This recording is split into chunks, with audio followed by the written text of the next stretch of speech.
Hello, everyone. Welcome to another episode of Fast to Heal Stories. I'm Shanna Husson, your host. I'm a registered dietitian in the field for 23 years now. For much of that time, I've been in weight management, but the methods that I've been teaching in the last 2 to 3 years are completely different than what I started out teaching. So I no longer work in the conventional system. I really focus on reversing insulin resistance, which reverses diseases of insulin resistance, which are most weight issues, type 2 diabetes, prediabetes, fatty liver, PCOS, and many others that are driven by insulin resistance. And in today's episode 116, I promised you another Q&A episode because my running document of questions and issues, struggles was getting quite long. So I addressed 4 questions last week on Fast to Heal Stories Q&A, and Q&A episodes are always some of my most downloaded episodes. And I love them because you can break them up into little segments. And if you have questions, going forward, you can always go back and listen to the Q&A episodes as well. So I will go through 4 questions again today in today's episode. And as far as announcements go, Low Insulin Academy is right now live. We're in week 3. And if you missed getting signed up for the January winter 2023 session, no worries. You can sign up for the next session, which will be happening in March. I typically only run the live version about 3 times per year. So January and March, and then usually in the fall in September. So those are your 3 times that you can get in with me live. I do run the course on its own as a standalone, without any group coaching. That is not a live version that you can join and enroll in at any time, but you don't get the live group coaching with me. So you just get the online content. So if you want to join the next round live, just go to fasttoheal.info /Low Insulin Academy live. And if you want to just join the online, which is still packed with a ton of valuable information, all of my pre-recorded lessons are still there. It's the same exact content. You just don't get the live coaching, and you can't submit the questions that you would be able to and voice memo me the way you would be able to in the live version. But the content is exactly the same. So if you just want to do the online content and you do really well with self-paced, kind of implementation and learning on your own, then that's a great option for you. And you just go to fasttoheal.info /Low Insulin Academy online, and that will get you the online version, but you won't get the group coaching. So no worries if you missed enrollment. I've got you. And if you'd rather do a personalized protocol where you really just want a written 4-week written implementation, suggestions, recommendations from me, I do those as well. And I give you fasting recommendations and carbohydrate recommendations to implement a low insulin lifestyle so that you can turn your insulin resistance around. Anytime you work with me, I give you metabolic testing options as well. And the only way to work with me live is either through Low Insulin Academy, the live version, or once you go through any of my courses or you implement a personalized protocol from me, then you can do follow-up mini sessions. And those are 20 minutes, and those are open to anyone who's worked with me or gone through any of my courses. But those are the only 2 ways that you can work with me live. And if you're interested in a personalized protocol, just go to fasttoheal.info /personalized protocol. So those are my announcements for this week. Now let's get into the Q&A, because I love these sessions. And honestly, like when I record podcasts, sessions with guests, you better believe I'm doing my research and I'm looking at, what to interview them about, what questions to ask them. I want you to get the most out of their expertise when I am interviewing a guest. But when I do these Q&A episodes, I grab questions that, I try to bundle questions so that I'm hitting the topics that you're most interested in, but I don't even prepare for these. I just write them down and I start recording, and here we go. I shouldn't say I don't prepare for them. I mean, I look at the questions but I'm not going to sit like, I know these topics like the back of my hand, like the back of my hand. I live and breathe them every day, so I can basically just start recording, and I love Q&A sessions.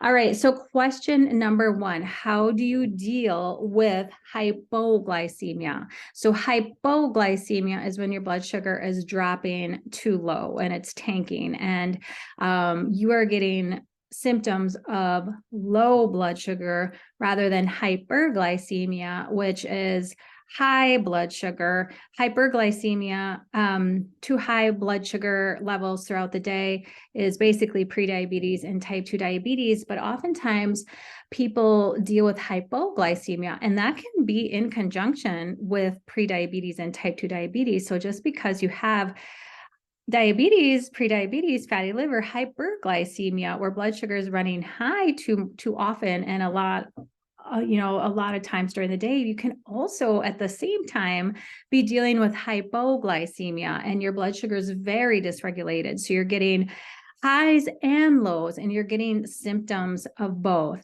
And I do want to preface this question with the hemoglobin A1C lab test. I love that lab test for looking at averages for blood sugars, and it can really tell you a lot.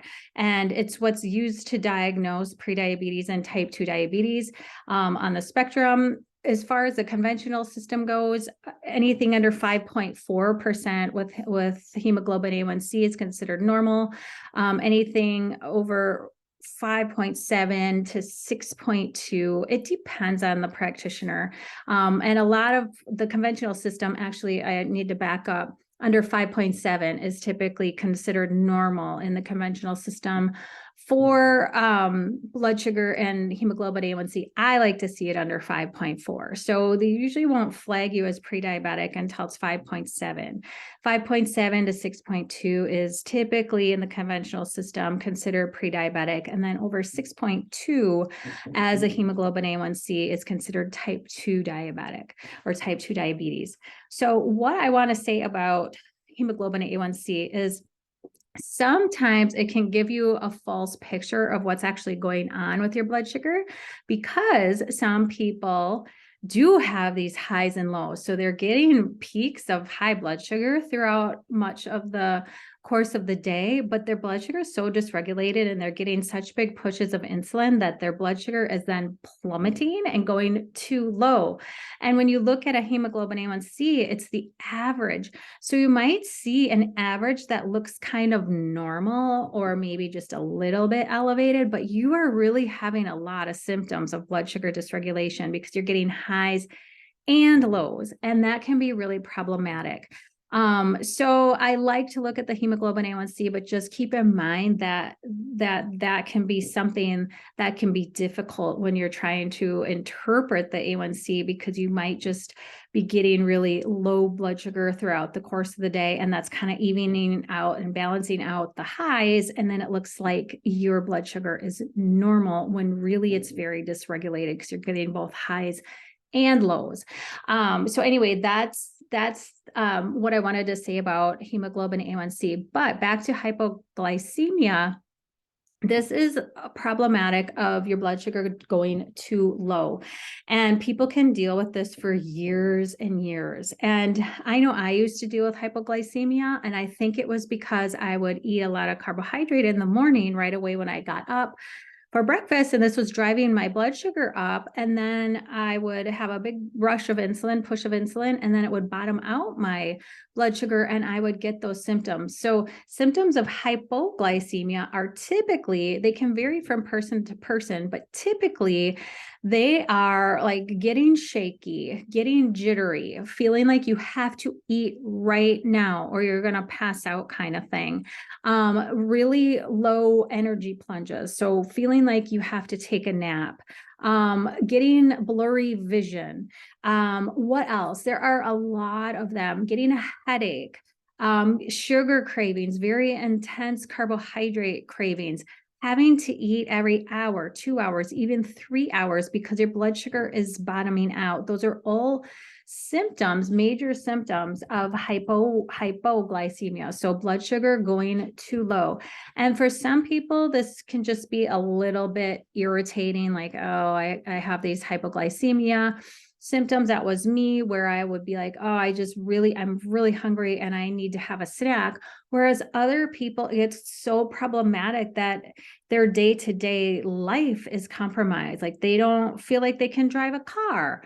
They don't feel like they can, hold their baby safely because they're getting so jittery and they might pass out. Like some people even pass out from very low blood sugar issues. And it becomes a problem and they just feel unsafe in their environment. And they feel hopeless because this can go on year after year, day after day, month after month, year after year. And the process, if it's not tackled correctly and treated correctly with nutrition therapy, it just worsens. So there is treatment for it, but I don't want to say there is, you're going to go to the conventional system and they're going to give you backward education every single time. But for hypoglycemia, it's very rare that somebody will treat this process appropriately with nutrition therapy appropriately. So usually when you go in and you have a hypoglycemia diagnosis, or that you have hypoglycemia issues, a lot of times a dietitian or a provider or an endocrinologist, maybe blood sugar specialist, is probably going to tell you to just eat carbohydrate every couple of hours and eat protein with that carbohydrate. But it's not tackling the actual issue. And the issue is blood sugar dysregulation and you not being able to burn anything other than glucose. And that's why you're having all your symptoms. You're having your symptoms because your body runs out of glucose and it sends all these signals to the brain like, oh my goodness, you have to eat right now. My blood sugar is bottoming out. I'm getting shaky. I'm getting nauseous. I feel like I'm going to pass out. I'm so hungry. I need sugar right now. And it is because you cannot burn fat efficiently. If you are metabolically flexible, when you run out of carbohydrate as a fuel source, your body should be able to say, oh, cool, look at all this body fat I have here, either in the bloodstream or as stored body fat. And even thin people have weeks worth of stored body fat and energy to burn. So hypoglycemia is not it's a metabolic problem of you not being able to efficiently tap into your second fueling system, which is burning fat. So you're stuck in glucose metabolism and you're just feeding that problem by constantly taking in more glucose and more carbohydrate. And I get it. I mean, those symptoms are very, very real and they're really tough to deal with.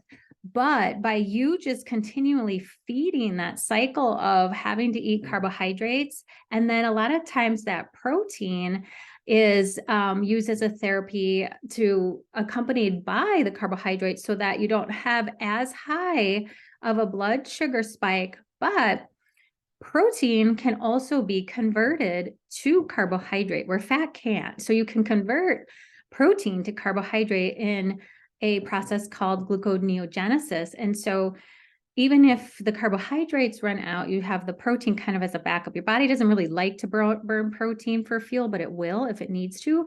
But you're still having that issue of not being able to metabolize body fat. So it makes sense inherently to be like, okay, we'll just eat carbohydrates all the time.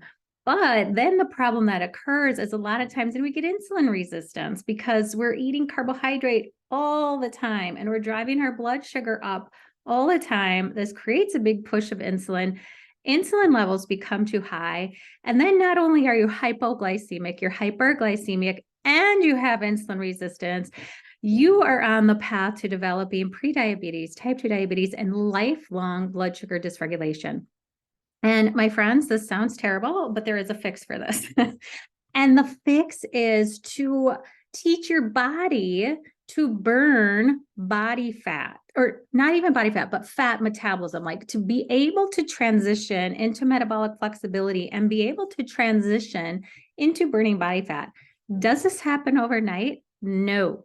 Like if you are a hypoglycemic person and you're eating 10, 12 times, I know people who even would have to wake up in the middle of the night to eat carbohydrate because their blood sugar was bottoming out and they just couldn't burn body fat. So what you need to do is slowly transition your diet from high carb to higher fat.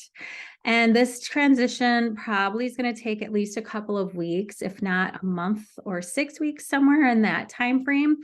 But as you slowly start to increase your fat intake and decrease the carbohydrate intake, your body's going to say, oh, well, what's this fueling system? This is fat.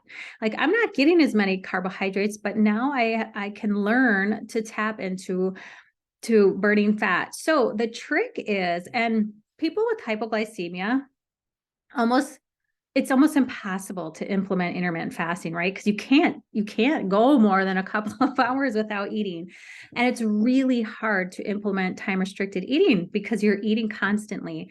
So the trick is, oh my gosh, if you have hypoglycemia and you're listening to this, just thank me. You're basically getting a free nutrition therapy session. But the trick is to increase your dietary fat so that your body can start to burn that for fuel instead. You don't want to just push yourself into these long fasting periods and intermittent fasting and going long periods of time without eating. You need to transition yourself into being a fat burner first. So what we do is we slowly start to decrease carbohydrate and increase fats that you're taking in so that your body can start to learn how to burn fat. Now, we do this slowly for a couple of reasons. Number one, your body's not efficient at burning fat and it's a slow process. Number two, your gallbladder probably isn't that efficient because you're not taking in a lot of fat. You're taking in mostly carbohydrates. So that gallbladder is basically a reservoir for bile, and bile is secreted whenever you eat fat so that you can emulsify your fat properly, break it down, and utilize it. Well, that reservoir may be, kind of stagnant because you're not taking in a lot of fat.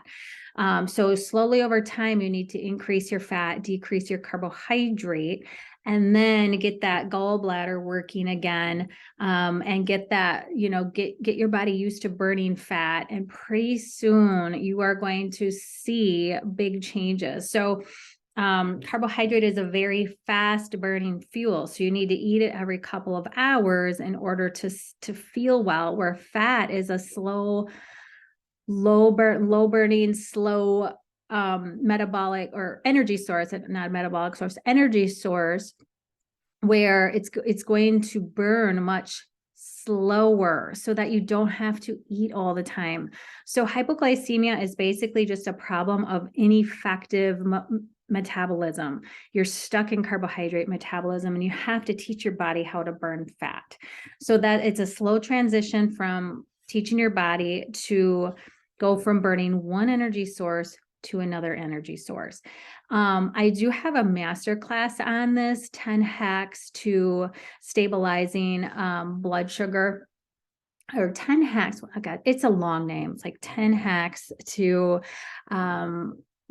improve energy and stabilize blood sugar or something like that. But I will have it linked in the show notes. It's a 1-hour masterclass, and it'll teach you everything you need to know for hacks to improve your metabolism and go from just being a carbohydrate burner to fat metabolism. Gives you all kinds of hacks to stabilize your blood sugar, so that you can be an efficient fuel burner with both carbohydrates and fat. So that's how you deal with hypoglycemia. If you need further suggestions, I would definitely think about a personalized protocol with me, or go through any of my courses that will teach you how to implement fasting and and therapeutic carbohydrate therapy. What is it? Gosh, I'm blanking on therapeutic carbohydrate restriction. There we go. How to implement those two strategies. But that hypoglycemia can be turned around, and it's very life altering, and it's just inefficient metabolism and your body not being able to burn fat well. So we can turn that around for sure. Okay. Question number 2, my functional nutrition therapist, or what is this? My functional medical doctor. I can't really see. Well, anyway, my functional practitioner said that women over 40 should not fast.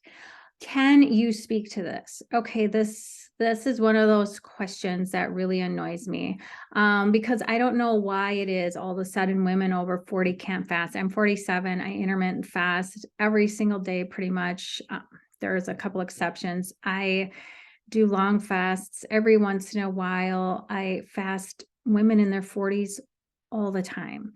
So this is an annoying question, but I know that it's out there.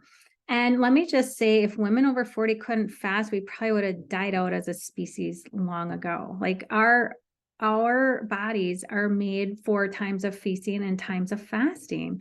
Now, as a woman in your 40s, there are some considerations to think about.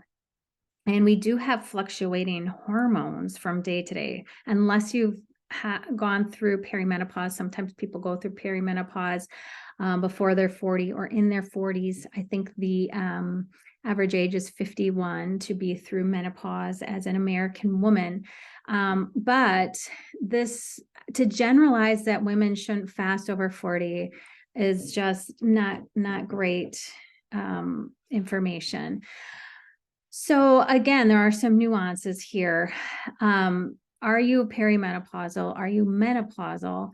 The fasting approaches that I recommend for people are different based on if you're menstruating, if you're perimenopausal, or you're menopausal. And I teach this inside Low Insulin Academy.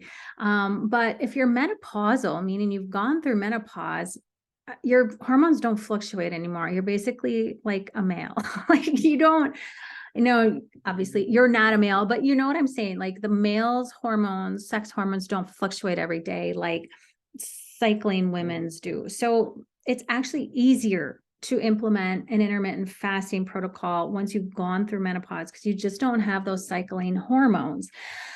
Now, I will say this, if you have cortisol issues, if you have adrenal issues, if you have thyroid issues, there are some considerations to think about, and you don't want to overdo it. You never want to overdo a fasting protocol, especially if you have adrenal issues or other metabolic or hormonal issues. You want to, go low and slow. But to say you can't fast, I think is just terrible information.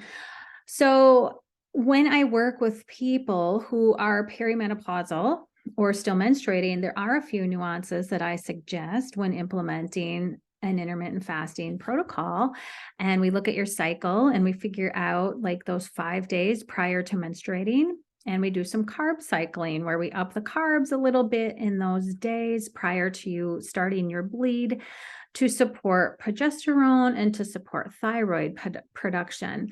But there's no reason why you absolutely can't fast as a 40-year-old woman. And in a lot of circumstances, we have such severe insulin resistance that it's messing up our female hormones. It's messing up our testosterone, like in the cases of PCOS. It's driving high testosterone and high androgen production, and that's giving us dysregulated periods. It's giving us facial hair. It's giving us acne, and those are terrible symptoms to deal with. So intermittent fasting helps to reverse that process. It helps to actually, once you can balance out insulin, you can balance out your sex hormones a whole lot more efficiently than if you have insulin resistance. So it's really a case by case, and I don't think it's smart to generalize women. And I certainly don't think it's smart to say women can't fast, and women can't fast over the age of 40. So I think sometimes we overdo things and we think, oh, some fasting's good, more fasting's better. And that's where we can get in trouble as women. And I spoke to this topic a little bit last week. I have adrenal fatigue myself. I just expect too much of myself for a lot of my life. And it's just in the last 6 months that I've started to back off a lot of things, because I just thought, you know what, this is catching up with me. All of these years of type A personality and being driven and doing too much is catching up with me. So I think we can overfast, definitely. But I think for most women, intermittent fasting is going to do nothing but help you regulate your hormones, which is going to help you regulate your weight. It's going to help you with sleep. It's going to help you to deal with stress. So again, there are some nuances. If you have adrenal issues, if you have cortisol issues, start low and slow. But I think it's overall, it's inappropriate to say that women over 40 shouldn't fast. With that being said, you definitely want to look at your nutrition as well. You want to look at your sleep. You want to look at your overall stress. All of those things come into play. It's not just the fasting that is going to improve or, make your health better or worse. It's everything collectively. But the reason why we are so turned off, some people are turned off by fasting or feel like they can't do it, is because their blood sugar is dysregulated. They have high insulin, and it's really tough for them to fast. So once you get that turned around, you can actually improve just about all your hormones, all of your systems that are working in your body. Okay, question number 3, how do you deal with constant hunger? Okay, this, honestly, with the lifestyle that I teach, constant hunger should subside within a matter of weeks. There are a few things that could be driving constant hunger. Number one is insulin resistance. And if you have really, strong insulin resistance, you are high on the spectrum of insulin resistance. And if you get a fasting insulin and your number comes out to be more than 12, that's severe insulin resistance. If you are in that category, you probably are dealing with constant hunger. And we really need to just work gradually at bringing the overall insulin level down so that that hunger can start to resolve. So that is a problem of constant hunger can come from that. And everything that I teach, all the methods that I teach are there to help you bring your insulin levels down.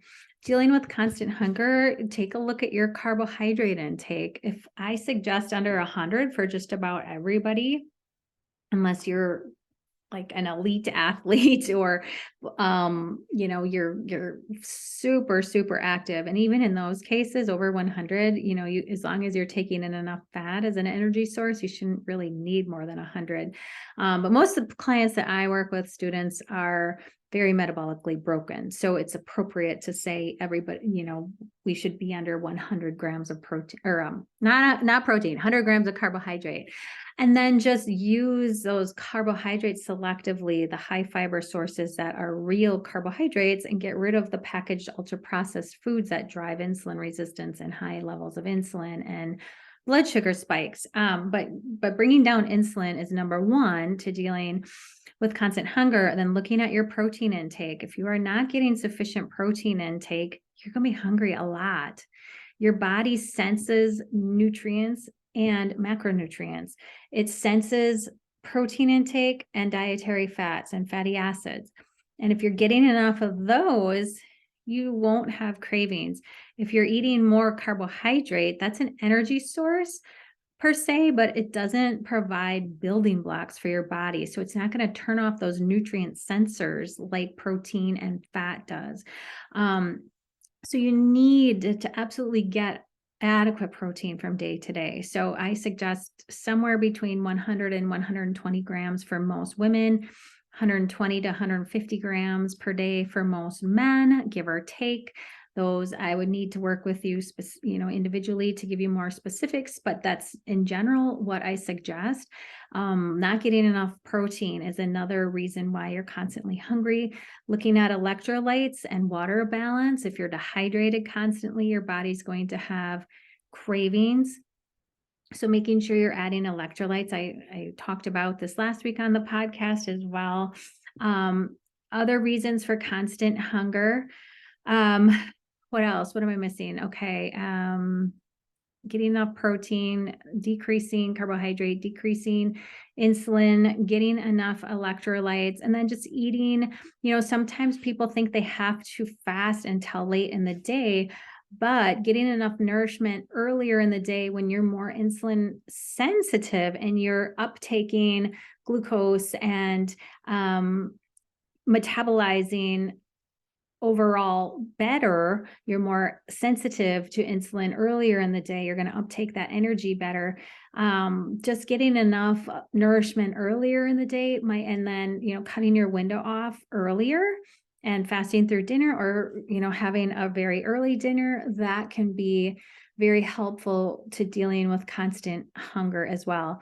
And if you're nourished and, all of these things are in line and you're still constantly hungry, you got to look at your sleep, because if you're chronically sleep deprived or chronically stressed, that's going to drive up cortisol, which is going to make you spill more blood sugar into your bloodstream, which is going to increase insulin. So it's just this catch-22. So you got to start with the foundations. You got to start with getting enough sleep, managing your stress, and then getting enough protein and fat intake. And then, that hunger should subside. If it's not, then you want to look at if there could be a thyroid issue. So you want to get a complete thyroid panel checked, or you may have some imbalances in your female sex hormones. So estrogen, progesterone might be off. So get those checked if you're still dealing with constant hunger. But if you're following my suggestions, you shouldn't feel so hungry, at least after a couple of weeks.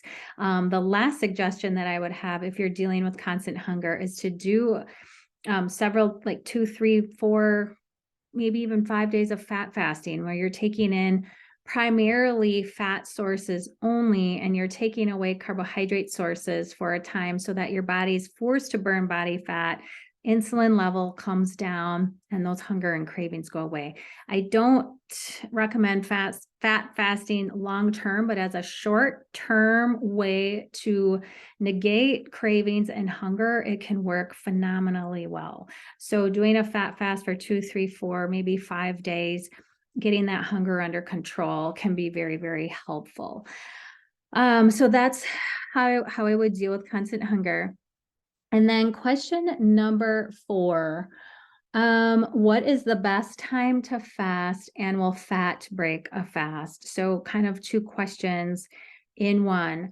Number 1, anything over about 15 calories is going to break your fast. I get this question so much inside my groups and courses, and with students, through my DMs, through this, this asking them what they're struggling with, what they have questions with. Fat does break a fast if it's more than 15 calories. Where people get so messed up and confused is that fat creates very little, if any, insulin response. So it's different. So calories and breaking your fast is different than if you have an insulin response or not. So that fat is technically, yes, going to break a fast, because it's like, say you put a pat of butter in your coffee, that's 100 calories. Yeah, that's going to break your fast. Absolutely. It's 100 calories. Is it going to cause an insulin response? No, probably not, because it's pure fat, and fat does not create much of an insulin response. Maybe a little bit, but fat hardly creates any sort of insulin response because there's no glucose in it. It's glucose and protein that create an insulin response. So people get very confused on this. So breaking a fast and having an insulin response are different. Breaking a fast is your fast is broken. You're not in the fasted state anymore. You are likely turning off at least some autophagy processes. And autophagy isn't like an on-off switch. It's not like it's on or it's off. It's like a dimmer switch where there's different autophagy processes happening in different organs and different parts of our bodies. It's not like I'm in autophagy, I'm out of autophagy. It's like a dimmer switch. So you take in some butter or MCT oil in your coffee, and it's like you've increased that dimmer switch. You've turned at least some autophagy processes off, and you've broken your fast, and now you're starting to digest food. Your body still needs to digest fat, right? It's not like it's not going to just let it sit there. It needs to break it down, going to release bile. It's just not going to produce an insulin response because insulin is what is secreted in response to carbohydrate intake and also protein intake. So people get so confused on that. But yes, ultimately, creamer, butter, MCT oil, anything that you're taking in with fat that's more than 15 calories is going to break your fast. Now, a lot of times people are saying, okay, I can only have water, coffee, or like plain coffee or plain tea during my fast.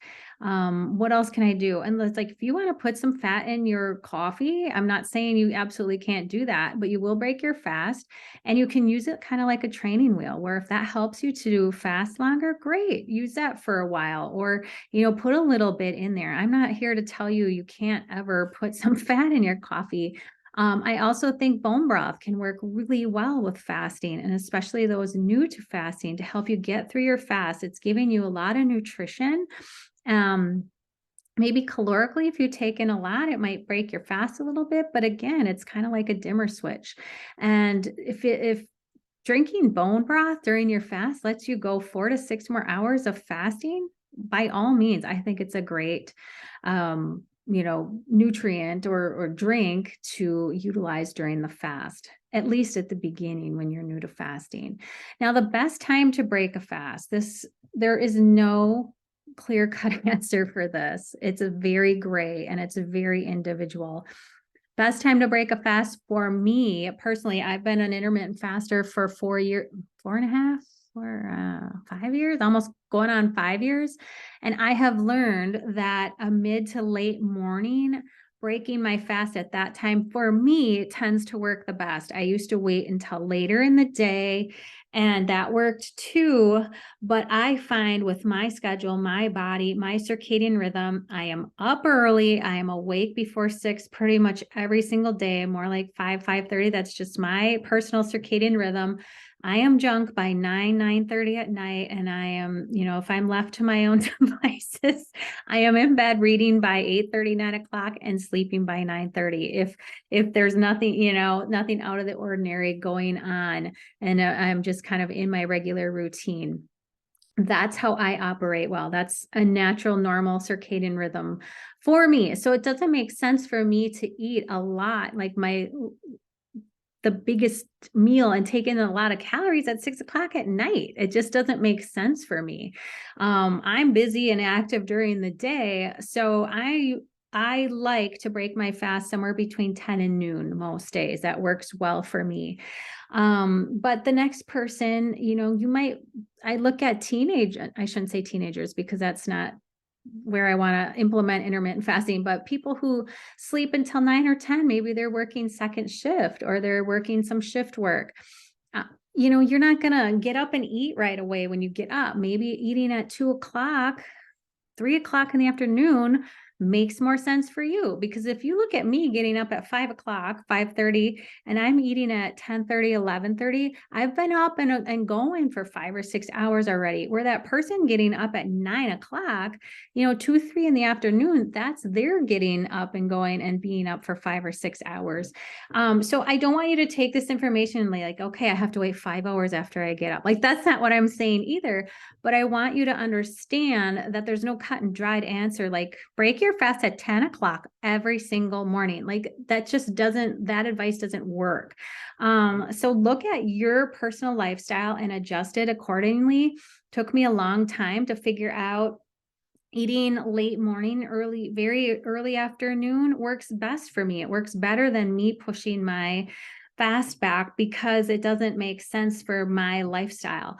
But for other people that makes more sense. Now, I will say that those people who tend to eat most of their calories in the evening do tend to have more weight loss resistance. And this is shown in studies. This isn't just me saying, oh, don't eat at night, but it as humans, as our natural circadian rhythms, studies do show that those people who eat most of their calories in the, early, I shouldn't say early, like dinner time to evening hours, do have more weight loss resistance because we're not as insulin sensitive. So we're not going to utilize our energy as well at nighttime as we do in the daytime.